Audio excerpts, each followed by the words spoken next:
मंगलमय मंगल करण वीतराग विज्ञान। नमो ताहि जाते भये अरहंतादि महान। करि मंगल करि हो महा ग्रंथ करण को काज। जाते मिले समाज सब पावे निज पद राज। मिथ्या भाव अभाव तै जो प्रगट निज भाव। सो जयवंत रहो सदा यही मोक्ष उपाय।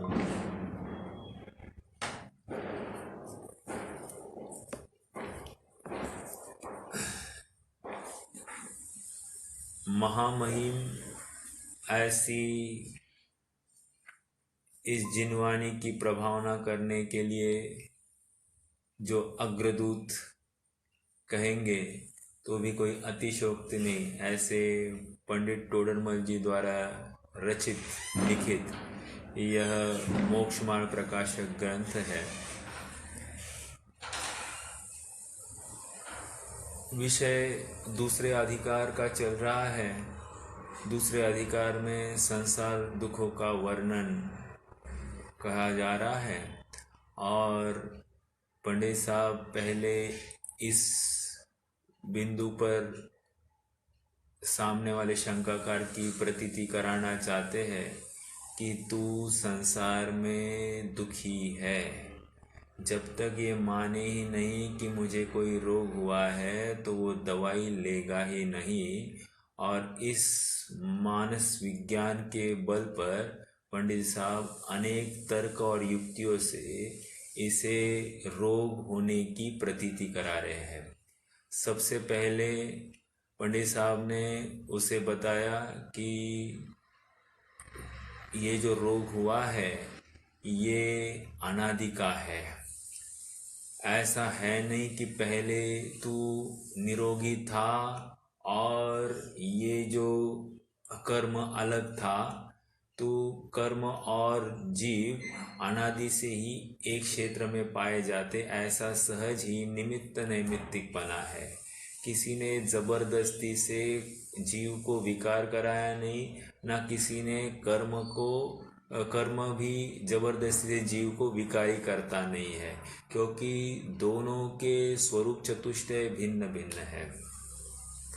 इतनी बात रखने पर पंडित साहब ने नवीन कर्म के बारे में विचार करा और वहाँ पर वे कहते हैं कि नवीन कर्म बंधन एक मात्र मोहनीय की वजह से होता है, क्योंकि ज्ञानावरण, दर्शनावरण और अंतराय ये जितना इनका उदय है तो उदय में स्वभाव का अभाव पाया जाता है और इसलिए वो बंध का कारण नहीं बनता है। और जितना प्रगटता है वो प्रगटता वो स्वभाव का अंश है और स्वभाव कभी बंध का कारण नहीं बनता। ये दो तर्क दिए। पश्चात उन्होंने बताया कि जितने भी अघाती कर्म है वे संयोग है और संयोग तो एक निमित्त मात्र वस्तु सामने खड़ी है। जब तक ये विकार को प्राप्त नहीं होता तब तक सामने वाली वस्तु भी इसे प्रभावित करने में समर्थ नहीं है।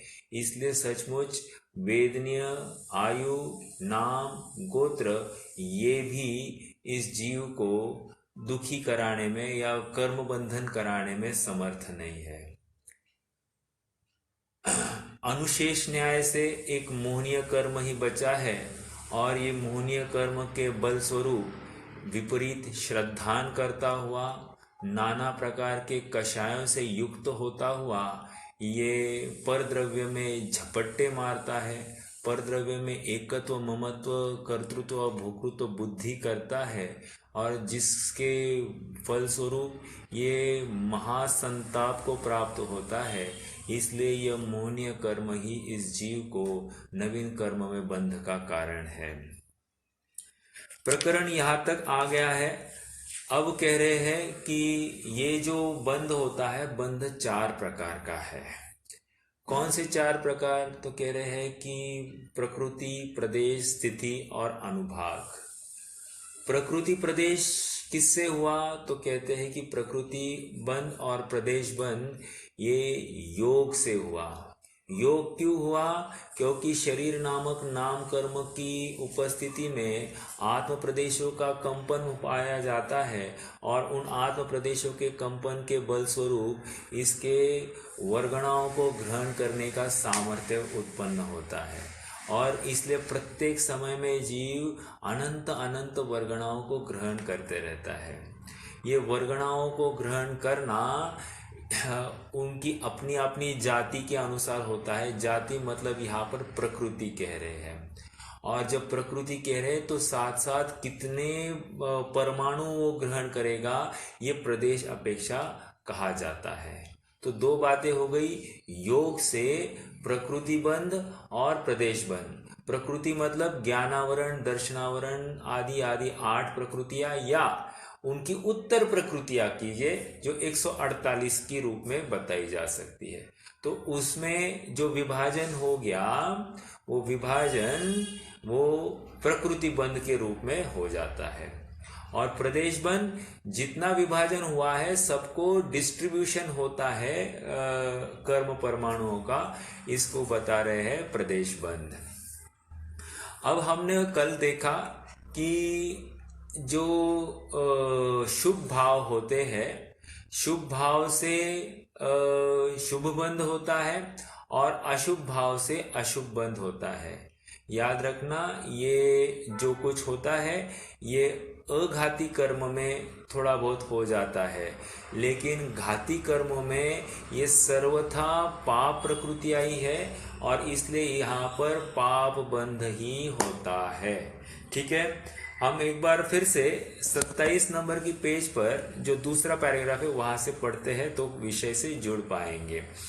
हमने कल मतलब शुक्रवार के दिन ये भी देखा था कि मोहनीय कर्म के निमित्त से चारित्र मोह की जो प्रकृतियों का बंध होता है, उसमें हास्य और शोक इन 2 में से एक, रति अरति इन 2 में से एक, और 3 वेद में से एक, ऐसे 7 प्रकृतियों में से मात्र 3 का ही बंध किसी एक जीव को एक समय में होता है। और हमने ये भी बात देखी थी कि मिथ्या दृष्टि जीव को सम्यक तो प्रकृति और सम्यक मिथ्या तो प्रकृति, इन दोनों का भी बंध पाया नहीं जाता है। समझ में आ रहा है? तो ये एक बात हमने देखी थी। एक बार पढ़ते हैं और फिर और कुछ विशेष है तो समझेंगे, नहीं तो आगे बढ़ेंगे। विशेष इतना है कि योग, दूसरा पैराग्राफ है पेज नंबर 27 पर।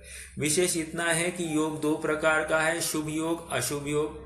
वह धर्म के अंगों में मतलब शुभ भाव में दया, दान, व्रत, षट आवश्यक आदि क्रिया में वह प्रवृत्ति होती है। तो मन वचन काय की प्रवृत्ति होने पर तो शुभ योग होता है, और अधर्म के अंगों में उनकी प्रवृत्ति होने पर अशुभ योग होता है। वहाँ शुभ योग हो या अशुभ योग हो, सम्यक तो प्राप्त किए बिना घातिया कर्मों की तो सर्व प्रकृतियों का निरंतर बंध होता ही है। वेरी इंपॉर्टेंट, घातिया कर्मों में सबका बंध होता है, शुभ भाव हो अथवा अशुभ भाव हो। देखिए, इसके ऊपर से इस लॉजिक से हमको एक बात फलित हो रही है कि हम शुभ भाव करने का तीव्रतर यत्न करते हैं, लेकिन और इससे हम सुखी होना चाहते हैं, जो कि योग्य नहीं है, क्योंकि हमने जो उपाय किया है ये अघाती में उपाय किया है, और संसार का कारण सचमुच ये घाती कर्म है। वहाँ कुछ भी उपाय हुआ नहीं है, इसीलिए इसके संसार का अभाव संभव नहीं है।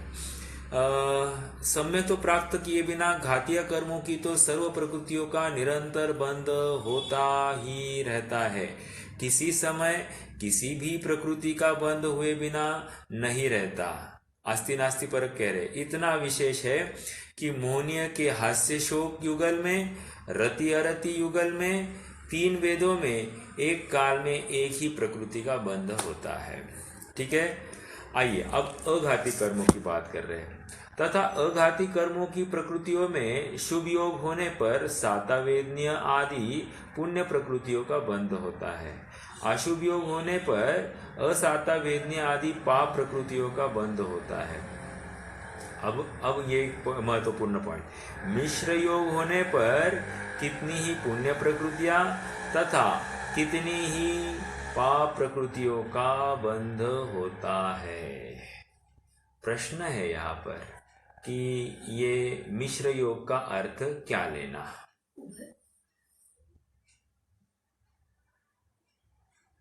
फिर से पढ़ते हैं, क्या कह रहे हैं?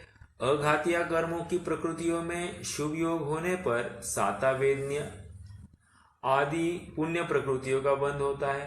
अशुभ योग होने पर असातावेदनीय आदि पाप प्रकृतियों का बंध होता है। और मिश्र योग होने पर कितनी ही पुण्य प्रकृतियां तथा कितनी ही पाप प्रकृतियों का बंध होता है। प्रश्न ये है कि ये मिश्र योग क्या है? क्या हमने मिश्र योग कहीं पढ़ा है, सुना है?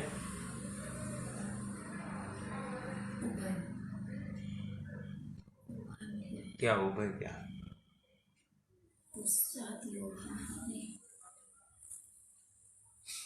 देखिए, जो 15 योग बताए थे हाँ, भी हमने मिश्र पढ़े थे। कौन से मिश्र योग है? आहारक मिश्र का योग, हाँ, और जो औदारिक मिश्र का योग, अच्छा, और वैत्रीय मिश्र का योग, ठीक है, तेजस और कार्बन में थे। अच्छा अच्छा, ठीक है। हाँ, ऐसा नहीं है, वो मिश्र योग को यहाँ पर नहीं लेना है। यहाँ पर उपयोग मिश्र योग मतलब जो मन संबंधी उभय मन योग है और वचन संबंधी उभय वचन योग है, उसको यहाँ पर मिश्र योग में लेना है। जो आपने जो अभी बताया कर्म कौन सा है? औदारिक मिश्र, वैकृत मिश्र और आहारक मिश्र, ये तो निवृत्ति पर्याप्तक अवस्था में जीव के जो योग पाया जाता है उसकी बात है। मतलब वो इनकम्प्लीट अवस्था है जहाँ पर कार्माण का योग और औदारिक या वैकृत का योग की मिलान वाली अवस्था होती है। उस अवस्था को वहाँ पर जो योग पाया जाता है वो मिश्र का योग बताया गया। यहाँ पर वो बात नहीं है और उससे कोई ऐसा बंधन नहीं होता है, ऐसा कहा जा रहा है। यहाँ पर बंध पुण्य और पाप का होने का कारण उभय मन योग और उभय वचन योग, ऐसा समझना है। ठीक है, उभय मन योग या उभय वचन योग का उदाहरण इतना ही दिया है, ज़्यादा डिटेलिंग में नहीं है, लेकिन हम भी उसी उदाहरण को समझते हैं कि जैसे किसी को बताया कि 1 गिलास पानी लाना, तो 1 गिलास पानी लाओ कहा और किसी ने 1 लोटा भर के पानी लाया। अब प्रश्न ये है कि इसको पूछा जाए कि ये 1 गिलास पानी है क्या, और वो हाँ कहे वचन योग की अपेक्षा, तो हाँ कहना ये इस अपेक्षा से सत्य है क्योंकि इसके प्रयोजन की सिद्धि हो रही है। अर्थात पानी पीने का प्रयोजन था, सो तो सिद्ध हो गया, इसलिए सत्य हो गया। लेकिन वो ग्लास कहा था और इसने लोटा दिया और लोटे को ग्लास के रूप में कहता है, इसलिए असत्य भी हो गया। ऐसा सत्य असत्य दोनों मिश्र अवस्था ऐसी होती है, तो वो उभय वचन योग और उभय मन योग ये दोनों की अपेक्षा ली जाती है। तो ये मिश्र योग होने पर पुण्य प्रकृतियां तथा पाप प्रकृतियों का बंध होता है। अब ज़्यादा डिटेलिंग यहाँ पर नहीं बता रहे हैं कि कैसे होता है, उसके लिए तो हमको महाबंध नामक जो भाग है षटखंडागम का, उसमें ही इसकी विशेषता मिलेगी। आइए एक शॉर्ट में जानकारी के लिए ये बात रही, आगे बढ़ते हैं।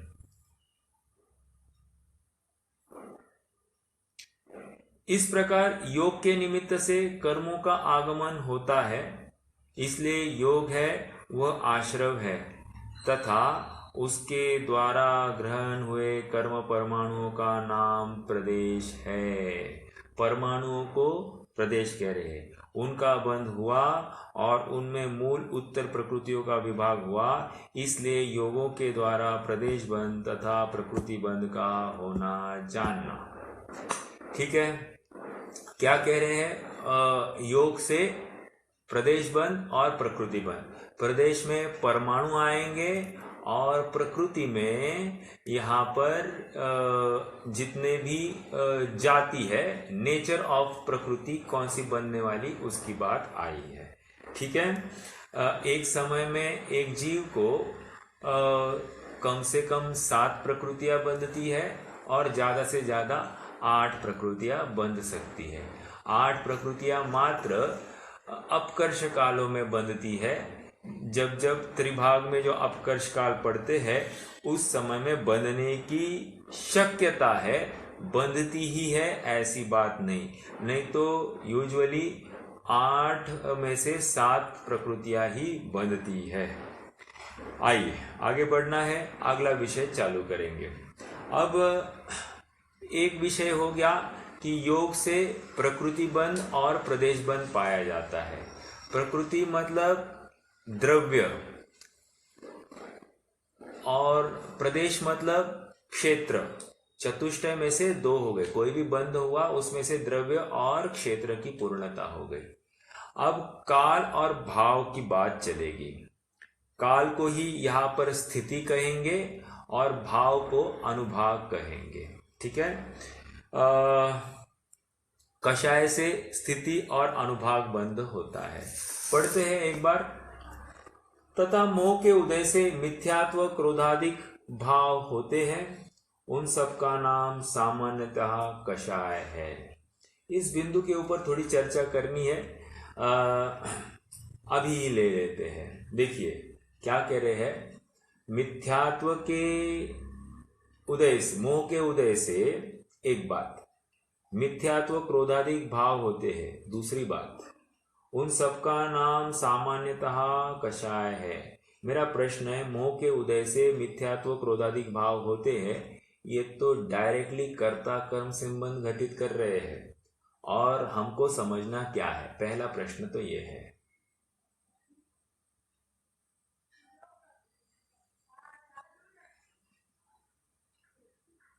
प्रश्न फिर से रिपीट करता हूं, यहां पर पढ़ते हैं पहली लाइन, तथा मोह के उदय से मिथ्यात्व क्रोधादिक भाव होते हैं।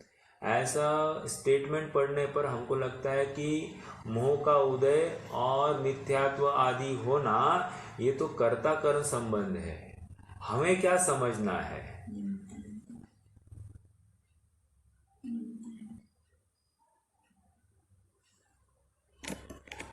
अरे ये निमित्त नैमित्तिक संबंध है। ठीक है, मोहनीय कर्म का उदय है और यह जीव में मिथ्यात्व रूपी अतत्व श्रद्धान हो गया, पर द्रव्य से सुखी होने की कल्पना की, इससे मैं जीता हूँ, इसको मैं जिलाता हूँ, ऐसी जो धारणा, ऐसी जो मान्यता पुष्ट हो गई, यही उसका मिथ्यात्व श्रद्धान है और उस समय बराबर वहां पर दर्शन मोहनीय का उदय होगा। ठीक है, तो मोह के उदय से मिथ्यात्व क्रोधादिक भाव होते हैं, उन सब का नाम सामान्यतः कषाय है।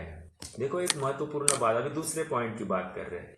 उन सब का सामान्यतया नाम कषाय है, अर्थात मिथ्यात्व को कषाय कह रहे हैं, अविरति को कषाय कह रहे हैं, प्रमाद को कषाय कह रहे हैं और कषाय को भी कषाय कह रहे हैं। ये समझ में आ रहा है क्या?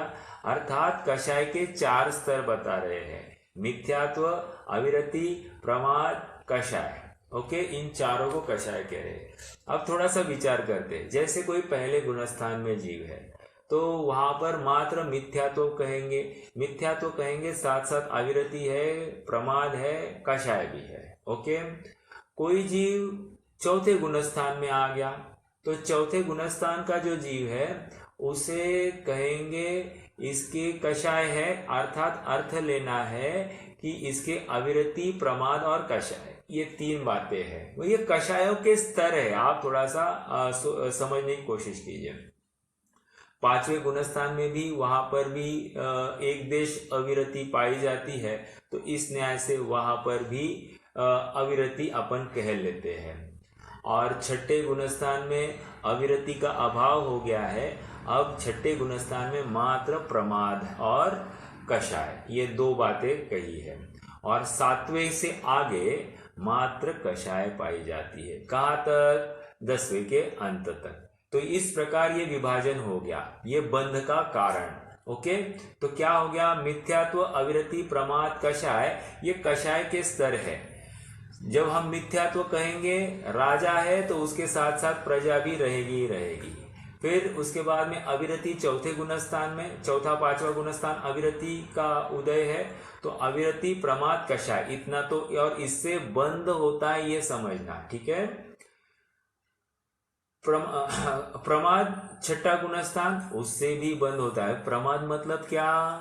प्रमाद हमने काफी बार चर्चा की है। 28 मूल गुणों का निरतिचार पालन, शास्त्र लिखना, जितने भी उपदेश देना, ये ईर्या समिति से चलना, 5 समिति 3 गुप्ती का पालन करना, ये सारी बातें ये किस में आ रही है?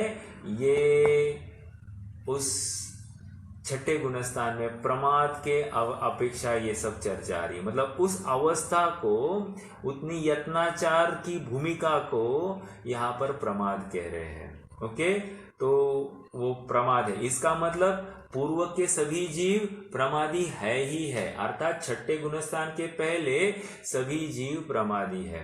और छठे के आगे अब सातवां गुणस्थान जो हो गया, सातवें गुणस्थान में मात्र कषाय पाई जाएगी, संज्वलन कषाय की बात है। और वो मंद, मंदतम, मंदतर, ऐसा उसका स्तर घटते घटते जाएगा, वो कषाय की बात हो गई। तो उस सबका सामान्यतया नाम कषाय है। अब देखिए, एक 50 साल पहले एक बात चली, मिथ्यात्व अकिंचित कर। और मिथ्यात्व अकिंचित कर मतलब मिथ्यात्व से कोई बंध नहीं होता, ऐसी वो बात चली। और इससे समाज में बहुत ही उद्रेक फैल गया। और जो पूरी समयसार की भाषा है या समयसार की जो टोन है, वो मिथ्यात्व के अभाव करने के लिए ही तो है, या फिर मोक्षमार्ग प्रकाशक की भी जो भाषा है, ये एक मिथ्यात्व की आवाज ब्रेक हो रही कह रहे हैं। आप सबको वही प्रॉब्लम है क्या? यहाँ पर कह रहे हैं कि मिथ्यात्व अकिंचित कर, इस नाम से एक बहुत बड़ी हवा चली। और मिथ्यात्व बंध का कारण नहीं है, और आधार दिया जाता था तत्वार सूत्र के 8वें अध्याय का दूसरा सूत्र, कषाय बंध हेतवा एक। और दूसरा ये गोमटसार, जैसे हमने पढ़ा कि जोगा पयड़ी पदेसा कषाय स्थिति अनुभागो कषाय दो होती, ये द्रव्य संग्रह की है शायद, जिसकी होगी वो, उससे ये बंध का कारण है, अर्थात कषाय बंध का कारण है, ऐसी बात आ गई। तो वहां पर भ्रमित किया गया अनेक जनों को। तो उसके ऊपर फूलचंद जी सिद्धांत शास्त्री ने एक किताब लिखी जिसका नाम है मिथ्यात्व अकिंचित कर एक अनुशीलन, और जिसमें उन्होंने तर्क से सिद्ध किया कि पहले गुणस्थान में मिथ्यात्व की वजह से 16 प्रकृतियों का, महाघाती प्रकृतियों का बंध होता है। और दूसरे गुणस्थान में वहां पर 16 का बंध नहीं होता है। ये इसी का परिचायक है कि मिथ्यात्व भी बंध का कारण है। ये सबसे बड़ा वहां पर बिंदु उन्होंने रखा। ये कर्णानुयोग्य गुणस्थान की अपेक्षा उन्होंने समझाया कि मिथ्यात्व को लेकर 16 महाघात की प्रकृतियों का बंध होता है और दूसरे गुणस्थान में 25 प्रकृतियों का बंध होता है और दोनों का मिलकर चौथे गुणस्थान में 41 प्रकृतियों का बंध का निरोध होता है। कहने की बात इतनी है कि उन्होंने अनेक तर्क और युक्तियों से ये सिद्ध किया कि मिथ्यात्व से भी बंध होता है।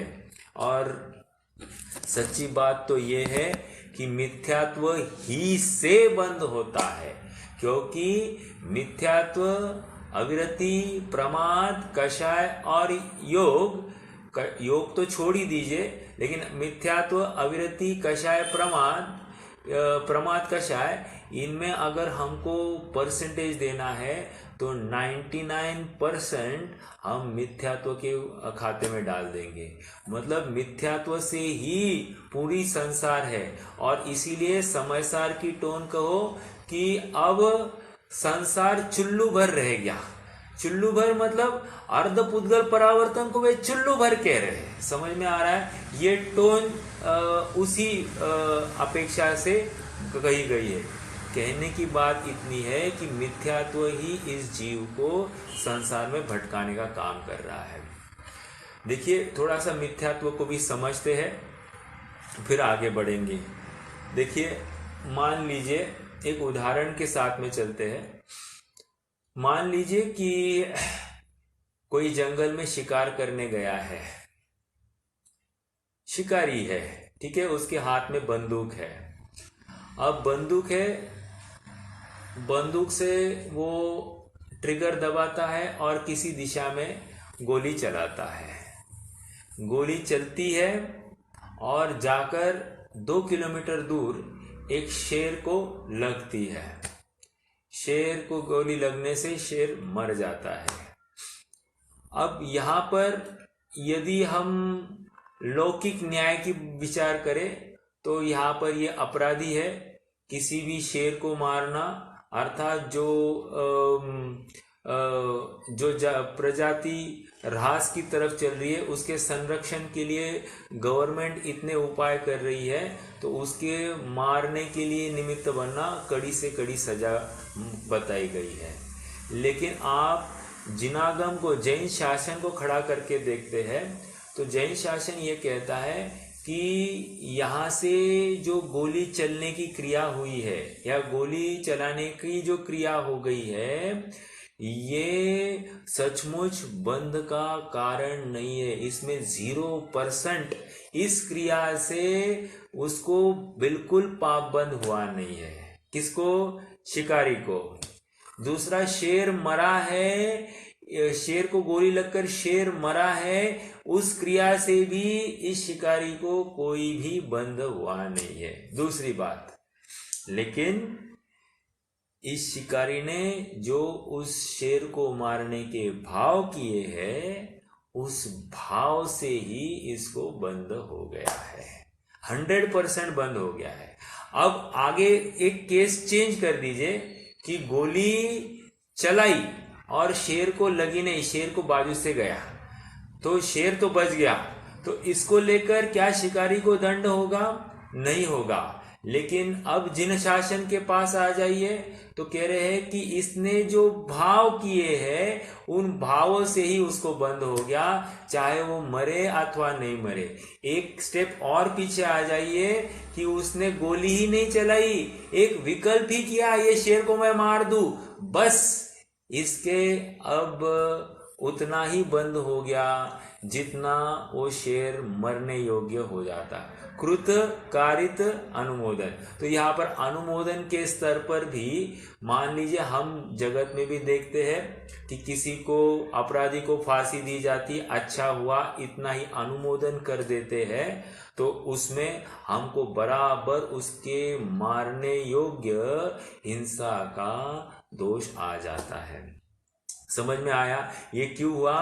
वो अश्रद्धान, मैं किसी को मार सकता हूं, मैं किसी को जिला सकता हूं, ऐसी जो मिथ्या मान्यता इसकी पड़ी है, उस मिथ्या मान्यता के बल स्वरूप ये संसार को प्राप्त हो रहा है। अर्थात मोह के उदय से क्रोधाधिक भाव पाए जाते। यहाँ के स्टेटमेंट की बात करें तो ये मिथ्यात्व, अर्थात मान लीजिए भोजन कर रहे हैं, भोजन करना इस मान्यता से कि इससे मैं जीऊंगा, इससे मेरा जीवन बना रहता है और इसके बिना मैं मर जाऊंगा, ऐसी जो कल्पना है ये मिथ्या है। मेरा रहा नहीं जा रहा है, ये कम से कम जो कुछ खाते हैं उससे इस शरीर की अवस्था बनती है जो मेरे लिए तत्व निर्णय के लिए कार्यकारी बन जाती है। इस मान्यता से अत्यंत खेद बुद्धि से अगर उसमें प्रवृत्ति करे तो वो कदाचित उसमें कम बंध है, बंध तो है कम है, लेकिन इसके बिना मेरा कैसे होगा, इस मान्यता से अगर आगे बढ़ता है तो वो 100% मिथ्यात्व है और वो बंध का कारण है। फिर वो भक्ष्य भी खाता हो तो भी 100% बंध, अभक्ष्य खा रहा है तो कहना ही क्या। ठीक है, आइए थोड़ा सा पढ़ते हैं इस प्रकरण को। यहाँ पर विषय ये बता रहे हैं कि बंध कैसे होता है और उनका फल कैसे होता है, कौन से परिणाम से किस जाति का बंध होता है। ठीक है, और उसका अनुपात क्या है। तथा मोह के उदय से मिथ्या तो क्रोधाधिक भाव होते, उन सब का नाम सामान्यतः कषाय है। उससे उन कर्म प्रकृतियों की स्थिति बंधती है। वहां जितनी स्थिति बंधे उसमें आबाधा काल को छोड़कर पश्चात जब तक बंदी स्थिति पूर्ण हो तब तक प्रति समय उस प्रकृति का उदय आता ही रहता है। इस एक बिंदु को मैं थोड़ा सा खोलता हूं। ठीक है, क्या कह रहे हैं? प्रत्येक समय में कर्म प्रकृतियां किसी न किसी स्थिति को एक टाइम फ्रेम को लेकर बनती है। ठीक है, अब बनने के बाद में कह रहे हैं कि ये फटाफट उदय में आएगी क्या? नहीं आएगी। क्या होगा फिर? ये सत्ता में पड़ी रहेगी। 3 बातें हो गई, कौन सी? बंध, सत्ता, उदय। फिर से कहता हूं, बंध, सत्ता, उदय। जैसे एक उदाहरण देता हूं, बीज बोया, बंधन हो गया। ठीक है, पौधा आया, आदि हो गया, फल आ गए, अभी तक कुछ नहीं हुआ, सत्ता में ही पड़ा है।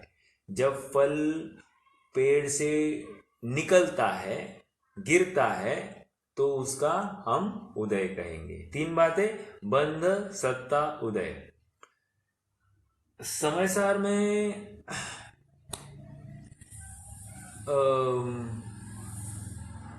कौन है ये? कुंद स्वामी ने उदाहरण दिया है। 168-169 नंबर की गाथा होगी मेरे ख्याल से।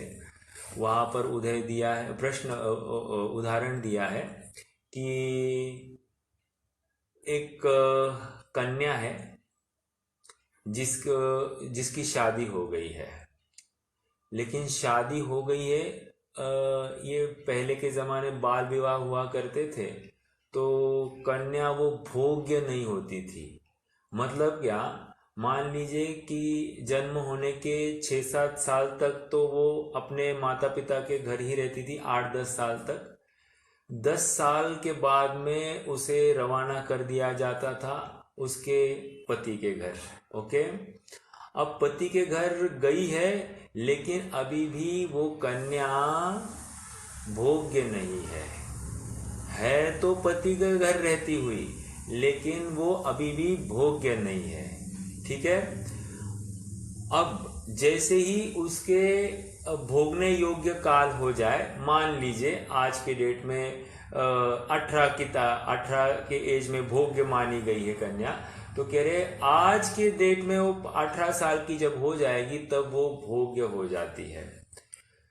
तो वहां पर कुंद स्वामी कहते हैं कि अब भोगने योग्य हो गई है उस समय में भी अर्थात उदय उदय भोगने योग्य हो गई है, उस समय में भी पुरुष के ऊपर निर्धारित है कि वो कन्या भोगी जाए अथवा नहीं भोगी जाए।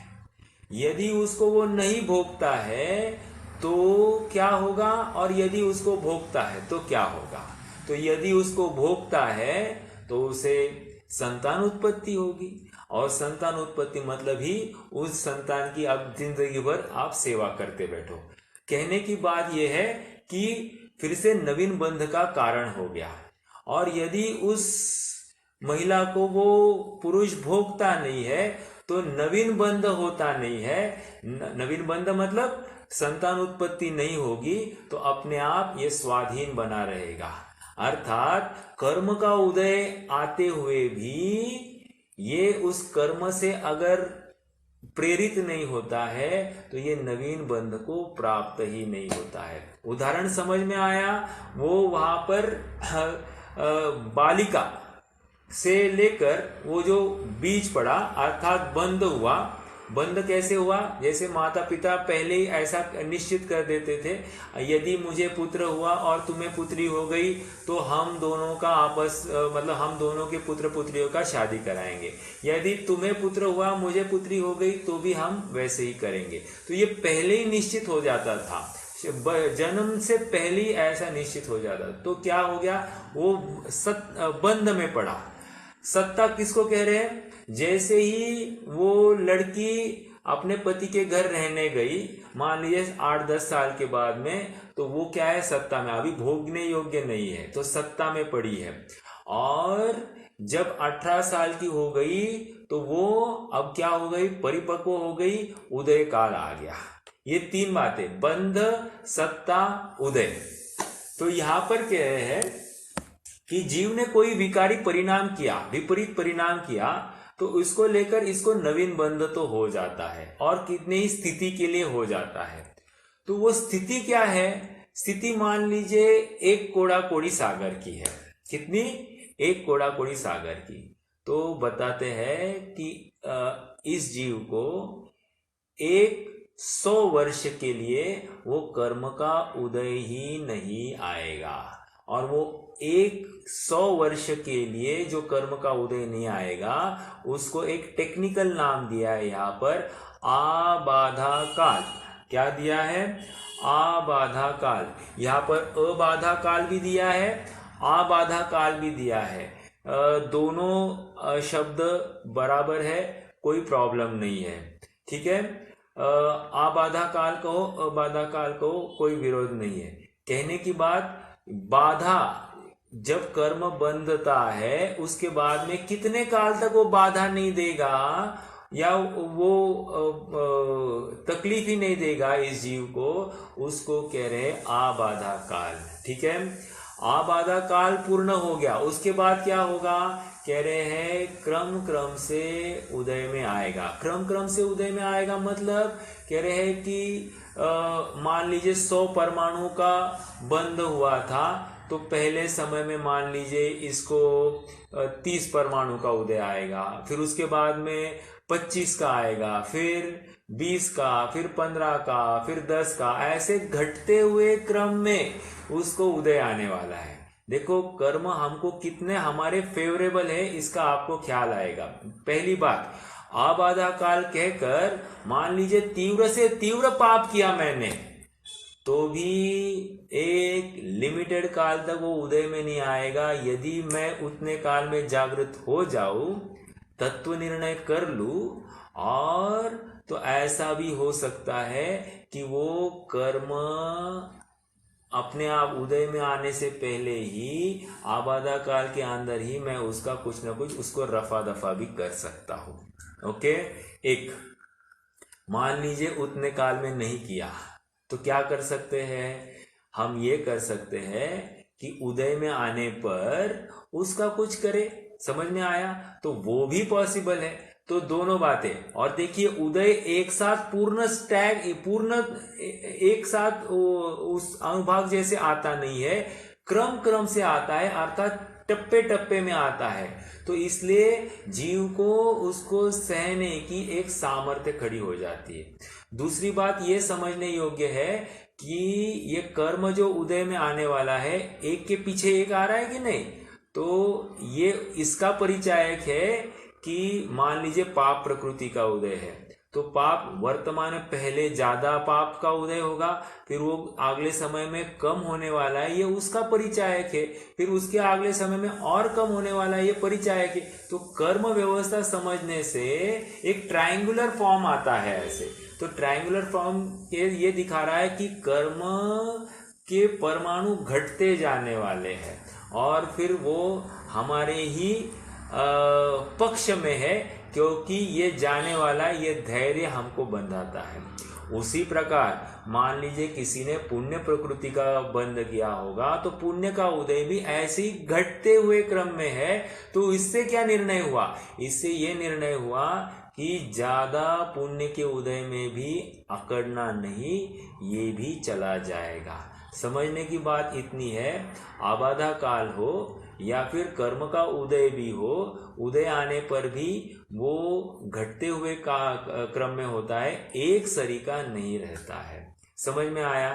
तो ये दो बातें, जैसे आपको बताऊं, बीज बोया तो ऐसा हो सकता है कि बीज प्रकृति उसको फलने ही नहीं दे। एक उदाहरण और सिद्धांत पहले कर, मैंने ऑलरेडी सिद्धांत बता दिया है, लेकिन अब उदाहरण दे रहा हूं। दूसरा, मान लीजिए बीज किसी कारणवश फलित, मतलब वो उसका एक पौधा हो गया, तो उसकी क्या होगी? एक शाखा आएगी। शाखा आएगी, उसका क्या होगा? शाखा आएगी, उसको भी फिर से हम उसका भी नाश कर सकते हैं शाखा आने पर। एक बार शाखा आने पर भी नाश नहीं कर पाए तो मान लीजिए उसको क्या होगा? उसको फूल लगेंगे। ऐसे भी प्रसंग हो सकते कि फूल को भी हम झड़वा सकते हैं, मतलब वो फल देने से पहले ही हम फूल को झड़वा दें। और मान लीजिए फल भी उदय में आए, फल भी दे दे, तो जरूरी थोड़ी उस फल को भोगना है या नहीं भोगना है, बिल्कुल जरूरी नहीं है। तो इस प्रकार वो बीज से लेकर फल देने तक में भी अनेक अवस्थाएं होती है, लेकिन हर अवस्थाएं भोगनी ही चाहिए या वो दुख रूप होगी, ऐसी बात नहीं है। समझ में आ रहा है क्या? देखो, मैं दो शब्द बताऊंगा आपको, मुझे उन दोनों में अंतर कहना है। एक होता है पेड़ और एक होता है पौधा।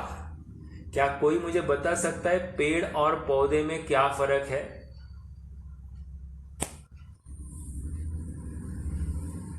नॉन विकसित अवस्था, विकसित अवस्था। अच्छा, विकसित और अविकसित अवस्था। नहीं, ऐसा नहीं है।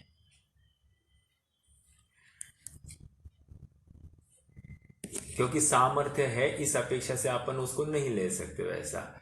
देखिए, पेड़ और पौधा, पौधा उसे कहते हैं जो बीज बोने पर एक फल दिया, खत्म हो गया, उसके बाद में अब पौधा फिर से कार्यकारी नहीं है। और पेड़ उसे कहते हैं बीज बोया और वो निरंतर फल देता रहे, निरंतर फल देता रहे, उसको पेड़ कहते हैं। ये थोड़ा सा अंतर है, ठीक है। तो यहां पर कर्म जो है वो पेड़ के जैसे है।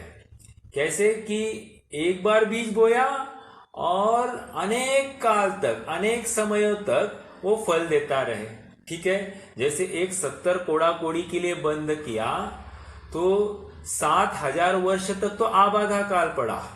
7000 वर्ष के बाद में प्रथम समय से लेकर वो अब 70 कोड़ा कोड़ी सागर के काल पर्यंत अब वो क्या करने वाला है? वो फल देते जाने वाला है। समझ में आ रहा है क्या? तो निरंतर फल देता है, वो पेड़ जैसे है, ओके, पौधे जैसे की बात नहीं है। चलिए थोड़ा सा और आगे बढ़ना है। दो बातें हो गई, 3 बातें हो गई इनफैक्ट। एक तो हमने बंध सत्ता उदय की चर्चा की, हमने आबाधा काल की चर्चा की, और आबादा काल कैसे हमारे लिए फेवरेबल है इसकी बात आ गई। और मान लीजिए आबादा काल में जीव ने पुरुषार्थ नहीं किया तो कर्म का उदय होने पर भी वो कर्म का उदय भी हमारे लिए कैसे फेवरेबल है, ये भी हमें थोड़ी बहुत जानकारी मिली। आगे बढ़ते हैं।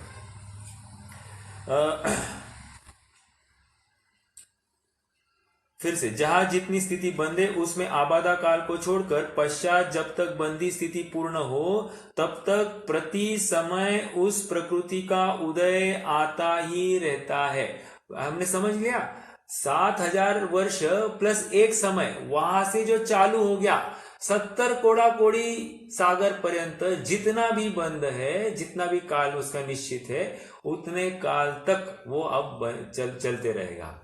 देखिए, श्रेणिक महाराज ने 33 सागर की आयु का बंद किया अज्ञानता में, राइट। लेकिन 18 ही दिन में उन्होंने उसी 33 सागर की आयु को 84,000 में कन्वर्ट कर दिया।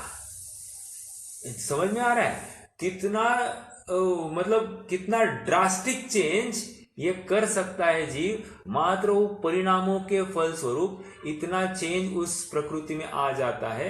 ये इसकी बात अपने को दिखाई दे रही है। ठीक है, तो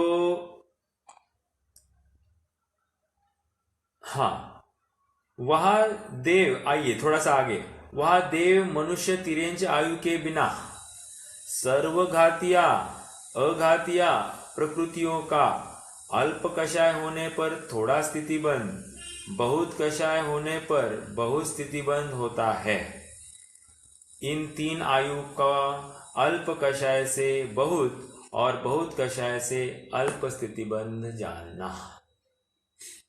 ये थोड़ा सा अटपटा प्रकरण है, आपको थोड़ा सा बताओ, जल्दी समझ में नहीं आता है। बात यह है कि कषाय से स्थिति कैसी पड़ती है उसकी बात चल रही है। कषाय से स्थिति कैसे चलती है इसकी बात। जैसे यहां पर कह रहे आयु कितनी है, तो 4 आयु है। 4 आयु में से 3 आयु जो है उनको पुण्य प्रकृतियां कहा है, बाकी जो चौथी आयु वो तो पाप प्रकृति है ही है। साथ साथ घाती अघाती की जितनी भी प्रकृतियां है सबको यहां पर पाप प्रकृतियां कहा जा रहा है। ठीक है, उसमें ये कह रहे हैं कि जो देव मनुष्य और तिर्यंच आयु है ना, उसमें यदि यह जीव वो बांधने के लिए यदि यह जीव मंद कषाय करे तो तीव्र बंध होता है, मतलब बड़ी आयु बनती है, लंबे स्थिति की आयु बनती है। और यदि ये तीव्र कषाय करे तो छोटे स्थिति का बंध होता है। ओके, मान लीजिए कोई देव है, मतलब कोई मनुष्य है और मनुष्य ने देवायु बांध ली है। ओके, मान लीजिए 16वें स्वर्ग की 22 सागर की आयु बांधी है। अब उसने अगले ही आबादा काल, मतलब अपकर्ष काल में उसने थोड़े संक्लेश परिणाम किए, तो उस संक्लेश परिणाम को लेकर उसकी आयु की स्थिति घट भी सकती है। हो सकता है वो 2 सागर की आयु का लेकर 100 धर्म स्वर्ग में भी उत्पन्न हो जाए। तो ऐसा हीनादिकता हो सकती है। मतलब क्या देखा, मंद कषाय में हमने बड़ी आयु देखी और तीव्र कषाय में छोटी आयु देखी। देखिए अब फिर से पढ़ते हैं।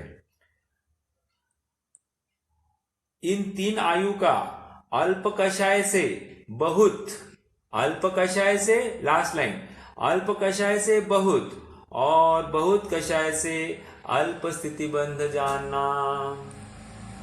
ठीक है, ऊपर की सेकेंड लास्ट लाइन देखते, वहां देव मनुष्य तिर्यंच आयु के बिना अन्य सर्व घातिया अघातिया प्रकृतियों का अल्प कषाय होने पर थोड़ा स्थितिबंध होता है, बहुत कषाय होने पर बहुत स्थितिबंध होता है। आयु को छोड़ दीजिए, अब बाकी में क्या है रूल, बाकी में रूल ये बता रहे हैं, मतलब मान लीजिए तीर्थंकर प्रकृति भी इसमें शामिल हो जाती है, तो कह रहे इन सब में क्या होता है कि ज्यादा कषाय हुई तो ज्यादा स्थितिबंध और अल्प कषाय हुई तो अल्प स्थिति बंध होता है, 3 आयु को छोड़कर। ओके, स्थिति की बात हो गई। अब प्रकरण अगले पेज पर जो आने वाला है वो अनुभाग बंध की अपेक्षा है। अनुभाग बंध में क्या होता है उसकी बात करेंगे। मतलब ज्यादा कषाय होगी तो कितने अनुभाग में, अर्थात इंटेंसिटी क्या होगी ये बताएंगे। ओके, ज्यादा कषाय में इंटेंसिटी कितनी होगी और अल्प कषाय में इंटेंसिटी कितनी होगी। यहां पर अल्प कषाय में घाती अघाती 145 में कह रहे हैं कि 145 में ज्यादा कषाय में ज्यादा स्थिति, अल्प कषाय में अल्प स्थिति। लेकिन 3 आयु में ज्यादा कषाय में कम स्थिति और कम कषाय में ज्यादा स्थिति। ये स्थिति की चर्चा हुई। अब प्रकरण बदलने वाला है। अब प्रकरण अनुभाग की अपेक्षा बताने वाले। थोड़ा सा आप पकड़ना विषय को। विषय इतना फटाक से बहुत बार पढ़ने पर ये थोड़ा सा क्लियर होती है बात। ये आप थोड़ा सा उपयोग लेकर सुनिए। ओके, आइए पेज नंबर 28 पर आ जाइए, पढ़ते हैं। तथा उस कषाय द्वारा ही, मतलब जो मिथ्यात्वादी भाव हुए उस कषाय से ही कर्म प्रकृतियों में अनुभाग शक्ति का विशेष होता है। देखो, प्रकृति प्रदेश योग से हुए तो वहां पर उन्होंने कषाय की बात ही नहीं छेड़ी। लेकिन अब यहां पर स्थिति अनुभाग में कषाय ही कार्यकारी है। तो स्थिति की बात तो कर आए हैं, अब यहां पर अनुभाग की बात कर रहे हैं। तथा उस कषाय द्वारा ही उन कर्म प्रकृतियों में अनुभाग शक्ति का विशेष होता है। वहां जैसा अनुभाग बंध हो वैसा ही उदय काल में उन प्रकृतियों का बहुत या थोड़ा फल उत्पन्न होता है। वहां घाती कर्मों की सर्व प्रकृतियों में तथा अघाती कर्मों की पाप प्रकृतियों में तो अल्प कषाय होने पर अल्प अनुभाग बनता है। देखो फिर से, मतलब जितनी पाप प्रकृतियां है ना उनकी बात कर रहे हैं अपन। अभी घाती अघाती लेना ही नहीं। यहाँ पर जितनी पाप प्रकृतियां है उनमें तीव्र कषाय में तीव्र अनुभाग और अल्प कषाय में अल्प अनुभाग। थोड़ा सा मैं आपको समझाऊं, क्योंकि आप जानते हैं कि घातिया कर्म में जो अनुभाग होता है लता दारू अस्थि शैल, बराबर। तो कह रहे हैं लता दारू अस्थि शैल में कह रहे तीव्र कषाय करोगे तो यहां पर अनुभाग कौन सा होगा? दारू का बहुभाग, अस्थि पूरा और शैल पूरा, ये इस प्रकार होगा। और अल्प कषाय करोगे तो हो सकता है लता दारू अस्थि शैल, ऐसा भी हो सकता है, या लता और दारू का अल्प भाग, ऐसे भी हो सकता है। कहने की बात यह है कि डिग्री टू डिग्री आपकी कषाय कितने जाति की है उसके अनुसार ये बंध होंगे। समझ में आया? अनुभाग कैसे होंगे ये डिसाइड करेगा। और अघातिया कर्म होंगे। अघातिया कर्म की पाप प्रकृति कैसे होती है? नीम, कांजीर, विष, हलाहल, ऐसी जाति की होती है। तो तीव्र कषाय जब होगी तो विष हलाहल जैसी हो सकती है, और कितनी तीव्र होगी ना उसमें। और मंद कषाय होगी तो नीम कांजी रूप हो सकती है, तो नीम से चालू होंगी। कहने की बात यह है कि पाप प्रकृतियों में कम कषाय से कम अनुभाग बन, ज्यादा कषाय से ज्यादा अनुभाग बन। आप अगर चाहो तो एक रिलेशन बना सकते हैं। घातिया और अघातिया की पाप प्रकृतियों में तीव्र कषाय से तीव्र अनुभाग बंध, अल्प कषाय से अल्प अनुभाग बंध। ओके, अब आगे पढ़ते हैं। आप नहीं तो नोटबुक में भी आपके उधर नोट कर सकते हैं, ठीक है? हाँ बोलिए ना। हाँ, यहाँ पे मिथ्यात्व का रोल कैसे रहेगा? कषाय और मिथ्यात्व। बराबर। देखो यहाँ पर मिथ्यात्व गर्भित बात पकड़ना। Means depends.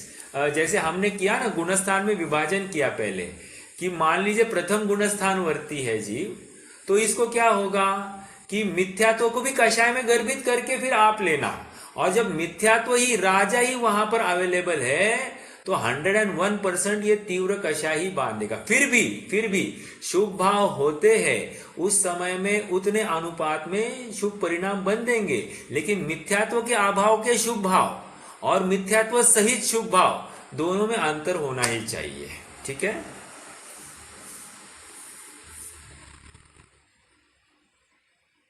हो रही बात क्लियर भैया?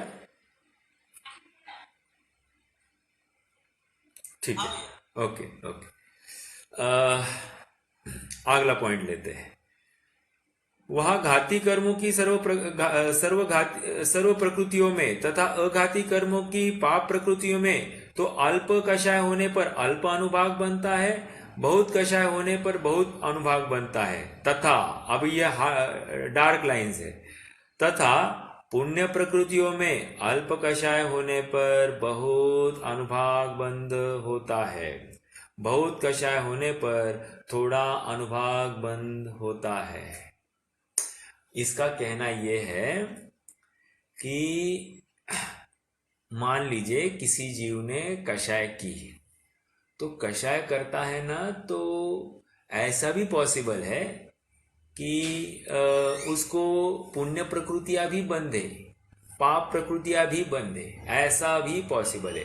ये अघाती की ही बात चल रही है, मतलब घाती की तो बात ऑलरेडी मिथ्या दृष्टि होगा तो घाती की तो सभी बननी है, लेकिन उसमें क्या होगा कि तीव्र कषाय में तीव्र अनुभाग होगा और अल्प कषाय में अल्प अनुभाग होगा। बट यहां पर कह रहे हैं कि किसी जीव ने पुण्य प्रकृतियों की अपेक्षा चर्चा कर रहे हैं कि अल्प कषाय होने पर बहुत अनुभाग और बहुत कषाय होने पर थोड़ा अनुभाग। एग्जाम्पल लेते हैं, मान लीजिए कि हमने बच्चे को डांटा, बच्चे को डांटा, अभिप्राय वहां पर बच्चे का उत्कर्ष है, ऑलराइट। डांटना ये कषाय है, तो अब प्रश्न ये है कि यहां पर इसको पुण्य प्रकृति का बंध होगा या पाप प्रकृति का बंध होगा। तो कह रहे हैं दोनों हो सकता है। दोनों कैसे हो सकता है? डांटना ये कषाय से युक्त क्रिया हो गई, मैं डांटता हूं और मेरे डांटने से ये सीधा होगा, ऐसी विपरीत मान्यता, मिथ्यात्व। ओके, और दूसरी बात कि इसका उत्कर्ष होना है, ये शुभ अभिप्राय वहां पर छिपा है, इसलिए वहां पर अपन उसको पुण्य प्रकृति का बंध भी हो सकता है। और साथ साथ डांटना रूप क्रिया ये किसी का मन दुखाने के हेतु लगा है, तो ये पाप प्रकृति के लिए भी लगा है। तो कह रहे इस प्रकार इसको पुण्य तथा पाप दोनों का कॉम्बिनेशन मिलने वाला है। तो उसमें कह रहे पुण्य प्रकृतियों में अल्प कषाय होने पर बहुत अनुभाग बनता है, और अल्प कषाय मतलब मालूम है, यहां पर अपना कुछ नहीं है, दूसरे का है, इस अपेक्षा से अल्प कषाय कह रहे हैं। दूसरे का हित चाहना, ये अपना हित छोड़कर दूसरे का हित चाहना, इसको अल्प कषाय की अपेक्षा ले रहे, और उसको लेकर बहुत अनुभाग बंद होता है, और बहुत कषाय होने पर थोड़ा अनुभाग बंद होता है, ये यहां पर ले रहे हैं। तो इस प्रकार ये अनुभाग की अपेक्षा चर्चा आई। पहला पैराग्राफ पिछले पेज पर, जो 27 नंबर के पेज पर था, वहां पर स्थिति बंध की चर्चा की, और स्थिति बंध में कह रहे हैं कि 3 आयु शुभ प्रकृतियां मानी गई है स्थिति की अपेक्षा, और बाकी की अशुभ मानी गई है, और इसलिए आयु संबंधी अगर अल्प कषाय होती है तो उस समय में जीव को अल्प कषाय में बड़ी आयु मिलती है, और तीव्र कषाय होती है तो छोटी आयु मिलती है। एक बात देखो, कोई प्रश्न करे कि नरक जाने वाले का क्या करना, नरक वाली तो अशुभ प्रकृति है, इसलिए वहां पर तीव्र कषाय होने पर तीव्र स्थिति, बड़ी स्थिति, और अल्प कषाय होने पर अल्प स्थिति, ऐसे लगाना है। ठीक है, चलिए। और ये दूसरा 28 नंबर के पैराग्राफ, यहां पर उन्होंने अनुभाग बंध की चर्चा की है। अब देखिए अनुभाग किसको कहते हैं उसकी थोड़ी सी बात वे बताने वाले हैं, और उसके लिए वे उदाहरण देंगे शराब का। कह रहे हैं कि मान लीजिए ये एक 10 ml शराब है और ये एक 100 ml शराब है, तो कह रहे हैं कि कौन सी ज्यादा किससे ज्यादा नशा चढ़नी चाहिए। तो कह रहे हैं ऐसा नहीं है, परमाणु से कुछ फर्क नहीं पड़ता है। 100 ml वाली भी हो और इसको नशा ही नहीं चढ़े, और 10 ml शराब पिए और इसको पूरा एकदम फ्लैट हो जाए, ऐसा भी हो सकता है। तो दोनों पॉसिबिलिटीज है। ये क्यों हुआ? तो कह रहे ये उस शराब के अनुभाग से है, कॉन्सेंट्रेशन से है। एक होता है ना concentrated sulphuric acid, concentrated hydrochloric acid, और एक डाइल्यूट HCl, डाइल्यूट H2SO4। तो डाइल्यूट और कॉन्सेंट्रिक ऐसा कॉन्सेंट्रेटेड ऐसा एसिड्स होते। उसी प्रकार शराब भी कोई मंद अनुभाग वाली हो सकती है, कोई तीव्र अनुभाग वाली हो सकती है। मंद अनुभाग के ज्यादा परमाणु दिखाई देते हुए भी वे इतने हावी होते हुए नहीं दिखाई देते, और ज्यादा अनुभाग के कम परमाणु होते हुए भी वे जीव को ज्यादा भी तकलीफ देने में समर्थ होते हुए दिखाई देते हैं। उसी प्रकार कर्मों का है, जो जितने अनुभाग में ज्यादा इंटेंसिटी में बंधा हुआ कर्म होगा वो ज्यादा फल देगा। कितने परमाणु आए इससे कुछ लेना देना नहीं, और अल्प अनुभाग से युक्त कोई कर्म बंधा होगा, भले ही ज्यादा परमाणु होंगे, वो फल देने में समर्थ नहीं होगा, अर्थात इच्छित फल देने में समर्थ नहीं होगा। समझ में आ रहा है? ये प्रकरण यहाँ पर है। एक फटाफट 5 मिनट में अपन ये प्रकरण पढ़ते हैं, और कुछ होगा तो फिर कल विशेष चर्चा करेंगे। इस प्रकार कषाय द्वारा कर्म प्रकृतियों के स्थिति अनुभाग का विशेष हुआ, इसलिए कषाय द्वारा स्थिति बंध अनुभाग बंध का होना जानना। यहाँ जिस प्रकार बहुत मदिरा भी है और उसमें थोड़े काल पर्यंत थोड़ी उन्मत्तता उत्पन्न करने की शक्ति है, तो वह मदिरा हीन पने को प्राप्त है।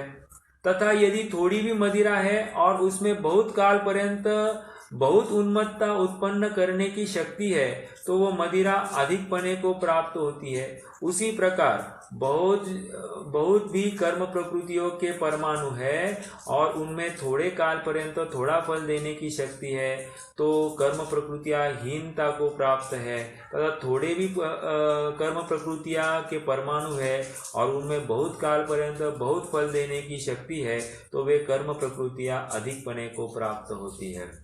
हम कहते हैं ना, किसी को छप्पर फाड़ के आया है, मतलब हम कहते हैं कि मेरे पाप का उदय छप्पर फाड़ के है, या किसी के पुण्य का उदय छप्पर फाड़ के है। तो छप्पर फाड़ के मतलब वहाँ अनुभाग की मुख्यता लेकर चलना।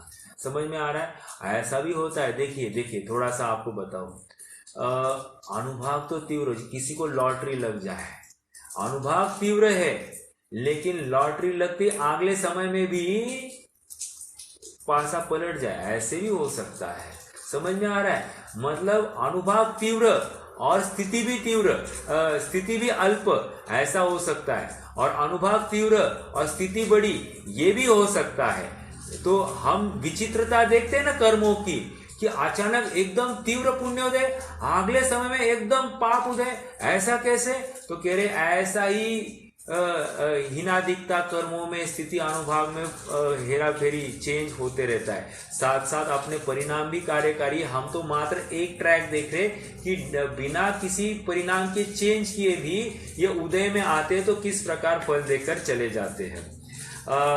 इसलिए योगों द्वारा हुए प्रकृति बंध प्रदेश बंध बलवान नहीं है, कषाय द्वारा किया गया स्थिति बंध अनुभाग बंध ही बलवान है। इसलिए मुख्य रूप से कषाय को ही बंध का कारण जानना। जिन्हें बंध नहीं करना हो वे कषाय नहीं करे। बहुत बड़ा एक ब्रीद वाक्य दिया है पंडित साहब ने, कि यदि हम बंध, नवीन बंध का प्रकरण चल रहा है, और वे कह रहे हैं कि यदि हम कर्म रहित होना चाहते हैं तो हमको कषाय नहीं करनी चाहिए। अपन और विचार करेंगे कल। आज के लिए रुकते। कोई प्रश्न है तो पूछिए, नहीं तो फिर जिनवानी स्तुति करेंगे।